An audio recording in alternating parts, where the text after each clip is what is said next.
Welcome back to my little channel. Today I wanted to do a small video about an article I found talking about how men are very often also victims of rape. The article is based on a study which has been published, but unfortunately it's been published behind a paywall. I do not have access to that paywall, so I cannot provide you the full study. I am going to mention it here though, because the study does exist. So if you have access to it or you're able to gain access to it, by all means feel free to send me a link, but more to the point, think about it.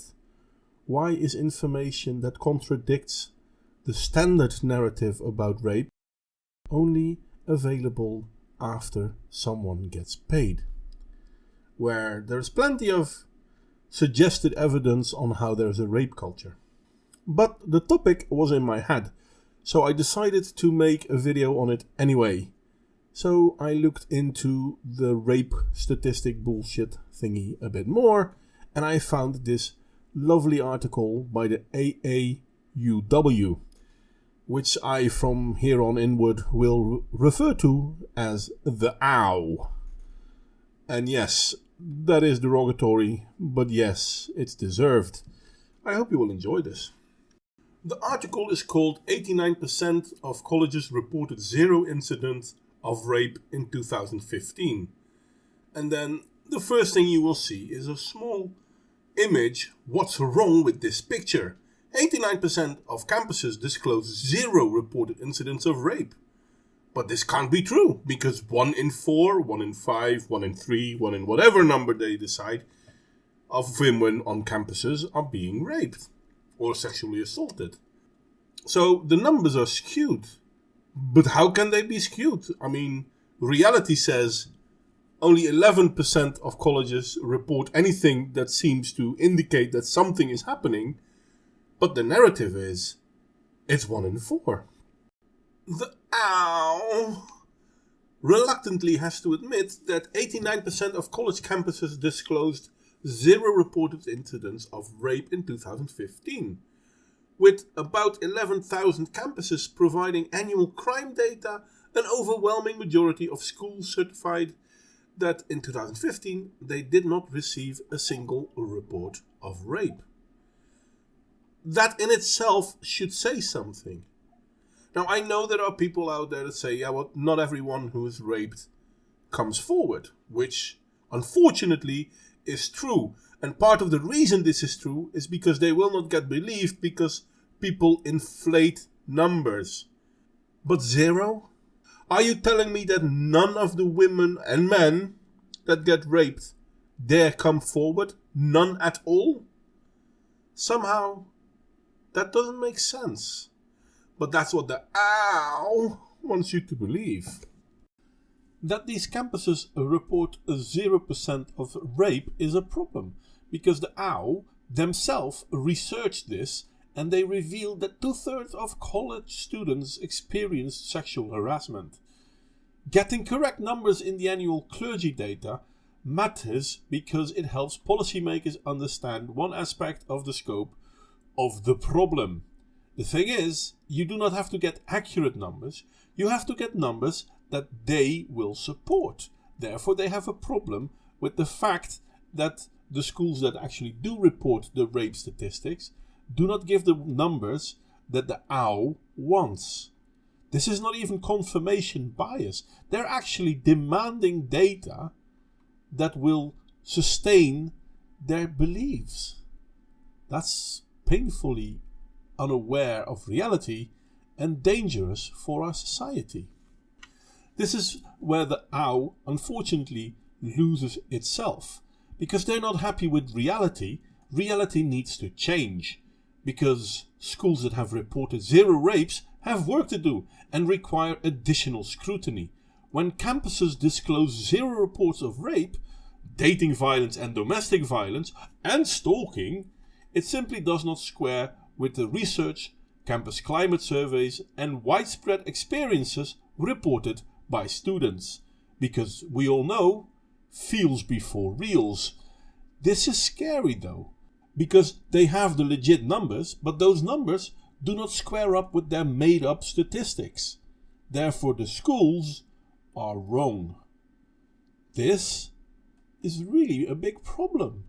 How come you, aauw, decide what the statistics should be, define the statistics, and then ignore reality? How is this helping anyone? And am I the only one who thinks it's weird that rape and stalking are considered equal? Now don't get me wrong, stalking is a problem, but I'd rather someone keeps following me around than someone actually sexually assaulting me. But that's just me, I guess. But the aauw doesn't realize how much they are hurting themselves. This is the thing they say. Because schools only disclose reported incident in the annual Clery Act collection, the extraordinarily high number of zeros suggests some students continue to feel uncomfortable coming forward to report such incidents at some schools. But don't you recognize that by creating the story that rape is so prevalent, and then so many rape cases, even high-profile rape cases, are bogus? This creates an environment where true victims will not come forward, because there has been so much lying about this. And basically the aauw is asking us to lie some more. You're not helping rape victims with this, you're making it worse. And schools must develop policies, procedure and campus-wide training to ensure proper handling of sexual violence. And these actions must be outlined in their annual security reports.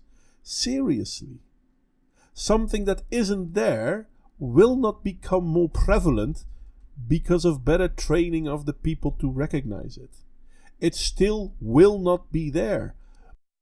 But it will be seen a lot more, because this will give credence to the issue.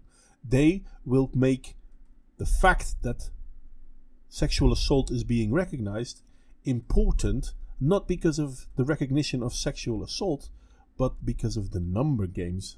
This is the last page of the aauw report on their website. You may have seen it so far. You can read along with it. And basically what they're saying is the Clery data is clear, but it contradicts us. That means that the schools are not doing their job well because they're not reporting the data we think they should report, even though that this is the data they have found. They will keep pushing the narrative that women are a victim at school and rape is prevalent. I'm wondering what they think to gain by this. Because all it does is create the idea that our educational facilities are unsafe, which they are not. I mean, 1 in 5, even in Congo, they have less rape statistics than, not less, lower rape statistics than 1 in 5. Are American universities really more dangerous than the Republic Congo? Somehow, I doubt that. Unfortunately, in healthcare we have noticed that there are a lot of victims that are reluctant to come forward, and one of the reasons they are reluctant to come forward is because they are afraid that they will not be believed. And with so many high-profile cases that have been proven to be a lie, can you blame them for being scared to come forward? The thing is, the 1 in 5 rape statistic may be a nice feminist selling point, but unfortunately, it's causing rape victims to be quiet. Because they don't want to be part of a lie or of a hoax. And they know it's a hoax. Everyone knows it. But because of it, they are reluctant to come forward. Now don't get me wrong. Rape is a problem. It's a huge problem. It's not a 1 in 5 problem. It's more a 1 in 2,000 problem. But it's still huge.